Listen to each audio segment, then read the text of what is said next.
Avec la figure de Jean-Baptiste, l'évangile de Marc fait un choix qui n'est pas sans conséquence pour le rapport que nous pourrions entretenir avec Jésus. Il ferme résolument le chemin de la simple approche historique. En effet, à partir du moment où la venue de Jean-Baptiste est attestatrice pour l'événement que Jésus est lui-même, alors la venue de Jésus devient nécessairement le point d'irruption historique de l'événement que les chrétiens célèbrent en Jésus.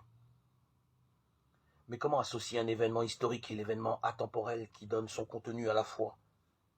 L'évangile de Marc répond à ce défi en juxtaposant à l'histoire de Jésus une autre histoire ancienne et connue, l'histoire de Moïse.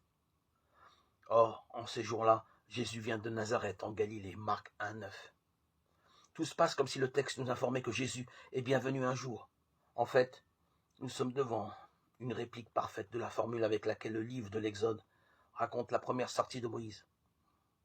Or, en ces jours-là, Moïse, qui avait grandi, sortit vers ses frères et vit ce qu'était leur corvée. Exode 2,11. De toute évidence, ce n'est pas le fait que Jésus soit venu qui est ici essentiel.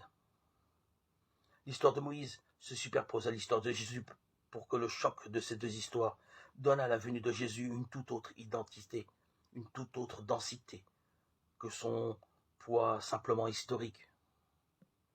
Cette nouvelle identité, cette densité s'éclaire avec l'évocation du baptême de Jésus. L'évangile de Marc est d'abord le seul à préciser que Jésus voit se fendre les cieux, Marc 1,10. Comment ne pas entendre en filigrane la prière que formulent les exilés dans le livre du prophète Isaïe?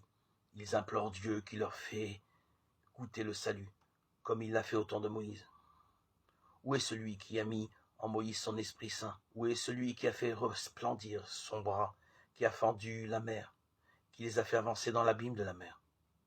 Ah, si tu déchirais les cieux, et si tu descendais. Isaïe 63,11. Si les cieux se déchirent avec Jésus, c'est que l'agir salutaire de Dieu raconté par l'histoire de Moïse est aussi en jeu dans l'histoire de Jésus.